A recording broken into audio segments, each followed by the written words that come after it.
شروع اللہ کے نام سے جو بڑا مہربان نہایت رحم والا ہے۔ جن لوگوں نے کفر کیا اور اوروں کو خدا کے رستے سے روکا، خدا نے ان کے اعمال برباد کر دیے، اور جو ایمان لائے اور نیک عمل کرتے رہے اور جو کتاب محمد صلی اللہ علیہ وآلہ وسلم پر نازل ہوئی اسے مانتے رہے اور وہ ان کے پروردگار کی طرف سے برحق ہے، ان سے ان کے گناہ دور کر دیے اور ان کی حالت سنوار دی۔ یہ ہفت اعمال اور اصلاح حال اس لیے ہے کہ جن لوگوں نے کفر کیا انہوں نے جھوٹی بات کی پیروی کی، اور جو ایمان لائے وہ اپنے پروردگار کی طرف سے دین حق کے پیچھے چلے۔ اسی طرح خدا لوگوں سے ان کے حالات بیان فرماتا ہے۔ جب تم کافروں سے بھڑ جاؤ تو ان کی گردنیں اڑا دو، یہاں تک کہ جب ان کو خوب قتل کر چکو تو جو زندہ پکڑے جائیں ان کو مضبوطی سے قید کر لو، پھر اس کے بعد یا تو احسان رکھ کر چھوڑ دینا چاہیے یا کچھ مال لے کر، یہاں تک کہ فریق مقابل لڑائی کے ہتھیار ہاتھ سے رکھ دے۔ یہ حکم یاد رکھو، اور اگر خدا چاہتا تو اور طرح ان سے انتقام لے لیتا، لیکن اس نے چاہا کہ تمہاری آزمائش ایک کو دوسرے سے لڑوا کر کرے، اور جو لوگ خدا کی راہ میں مارے گئے ان کے عملوں کو ہرگز ضائع نہیں کرے گا، بلکہ ان کو سیدھے رستے پر چلائے گا اور ان کی حالت درست کر دے گا، اور ان کو بہشت میں جس سے ان کو شناسا کر رکھا ہے داخل کرے گا۔ اے اہل ایمان، اگر تم خدا کی مدد کرو گے تو وہ بھی تمہاری مدد کرے گا اور تم کو ثابت قدم رکھے گا، اور جو کافر ہیں ان کے لیے ہلاکت ہے اور وہ ان کے اعمال کو برباد کر دے گا۔ یہ اس لیے کہ خدا نے جو چیز نازل فرمائی انہوں نے اس کو ناپسند کیا تو خدا نے ان کے اعمال اکارت کر دیے۔ کیا انہوں نے ملک میں سیر نہیں کی تاکہ دیکھتے کہ جو لوگ ان سے پہلے تھے ان کا انجام کیسا ہوا؟ خدا نے ان پر تباہی ڈال دی، اور اسی طرح کا عذاب ان کافروں کو ہوگا۔ یہ اس لیے کہ جو مومن ہیں ان کا خدا کارساز ہے اور کافروں کا کوئی کارساز نہیں۔ جو لوگ ایمان لائے اور عمل نیک کرتے رہے ان کو خدا بہشتوں میں جن کے نیچے نہریں بہہ رہی ہیں داخل فرمائے گا، اور جو کافر ہیں وہ فائدے اٹھاتے ہیں اور اس طرح کھاتے ہیں جیسے حیوان کھاتے ہیں، اور ان کا ٹھکانہ دوزخ ہے۔ اور بہت سی بستیاں تمہاری بستی سے جس کے باشندوں نے تمہیں وہاں سے نکال دیا زور و قوت میں کہیں بڑھ کر تھیں، ہم نے ان کا ستیہ ناش کر دیا اور ان کا کوئی مددگار نہ ہوا۔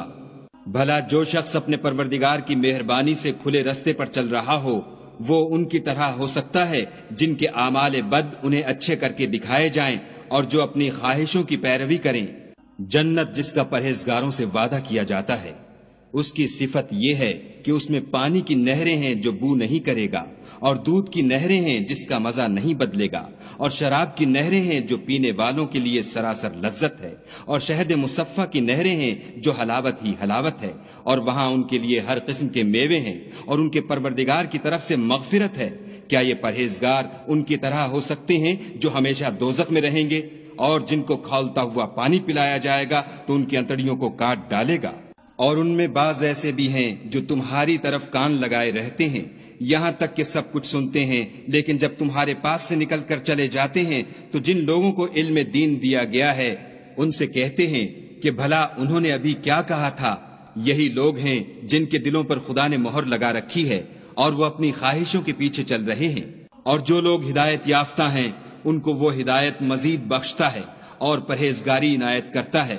اب تو یہ لوگ قیامت ہی کو دیکھتے ہیں کہ ناگہاں ان پر آ واقع ہو، سو اس کی نشانیاں وقوع میں آ چکی ہیں، پھر جب وہ ان پر آ نازل ہوگی اس وقت انہیں نصیحت کہاں مفید ہو سکے گی۔ پس جان رکھو کہ خدا کے سوا کوئی معبود نہیں، اور اپنے گناہوں کی معافی مانگو، اور مومن مردوں اور مومن عورتوں کے لیے بھی،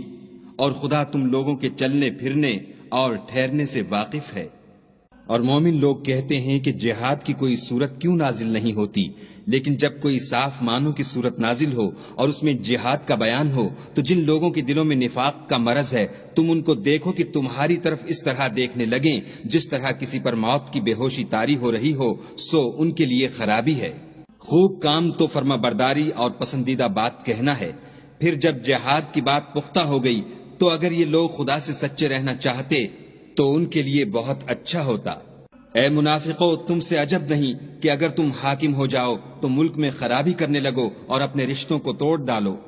یہی لوگ ہیں جن پر خدا نے لعنت کی ہے اور ان کے کانوں کو بہرا اور ان کی آنکھوں کو اندھا کر دیا ہے۔ بھلا یہ لوگ قرآن میں غور نہیں کرتے یا ان کے دلوں پر قفل لگ رہے ہیں؟ جو لوگ راہ ہدایت ظاہر ہونے کے بعد پیٹھ دے کر پھر گئے، شیطان نے یہ کام ان کو مزین کر دکھایا اور انہیں طول عمر کا وعدہ دیا۔ یہ اس لیے کہ جو لوگ خدا کی اتاری ہوئی کتاب سے بیزار ہیں،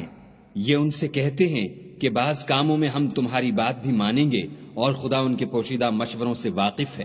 تو اس وقت ان کا کیسا حال ہوگا جب فرشتے ان کی جان نکالیں گے اور ان کے منہوں اور پیٹھوں پر مارتے جائیں گے۔ یہ اس لیے کہ جس چیز سے خدا ناخوش ہے یہ اس کے پیچھے چلے اور اس کی خوشنودی کو اچھا نہ سمجھے، تو اس نے بھی ان کے عملوں کو برباد کر دیا۔ کیا وہ لوگ جن کے دلوں میں بیماری ہے یہ خیال کیے ہوئے ہیں کہ خدا ان کے کینوں کو ظاہر نہیں کرے گا؟ اور اگر ہم چاہتے تو وہ لوگ تم کو دکھا بھی دیتے اور تم ان کو ان کے چہروں ہی سے پہچان لیتے اور تم انہیں ان کے انداز گفتگو ہی سے پہچان لوگے، اور خدا تمہارے اعمال سے واقف ہے۔ اور ہم تم لوگوں کو آزمائیں گے تاکہ جو تم میں لڑائی کرنے والے اور ثابت قدم رہنے والے ہیں ان کو معلوم کریں اور تمہارے حالات جانچ لیں۔ جن لوگوں کو سیدھا رستہ معلوم ہو گیا اور پھر بھی انہوں نے کفر کیا اور لوگوں کو خدا کی راہ سے روکا اور پیغمبر کی مخالفت کی، وہ خدا کا کچھ بھی بگاڑ نہیں سکیں گے اور خدا ان کا سب کیا کرایا اکارت کر دے گا۔ مومنو، خدا کا ارشاد مانو اور پیغمبر کی فرما برداری کرو اور اپنے عملوں کو ضائع نہ ہونے دو۔ جو لوگ کافر ہوئے اور خدا کے رستے سے روکتے رہے پھر کافر ہی مر گئے، خدا ان کو ہرگز نہیں بخشے گا۔ تو تم ہمت نہ ہارو اور دشمنوں کو صلح کی طرف نہ بلاؤ، اور تم تو غالب ہو اور خدا تمہارے ساتھ ہے، وہ ہرگز تمہارے اعمال کو کم اور گم نہیں کرے گا۔ دنیا کی زندگی تو محض کھیل اور تماشا ہے، اور اگر تم ایمان لاؤ گے اور پرہیزگاری کرو گے تو وہ تم کو تمہارا اجر دے گا اور تم سے تمہارا مال طلب نہیں کرے گا۔ اگر وہ تم سے مال طلب کرے اور تمہیں تنگ کرے تو تم بخل کرنے لگو، اور وہ بخل تمہاری بدنیتی ظاہر کر کے رہے۔ دیکھو، تم وہ لوگ ہو کہ خدا کی راہ میں خرچ کرنے کے لیے بلائے جاتے ہو،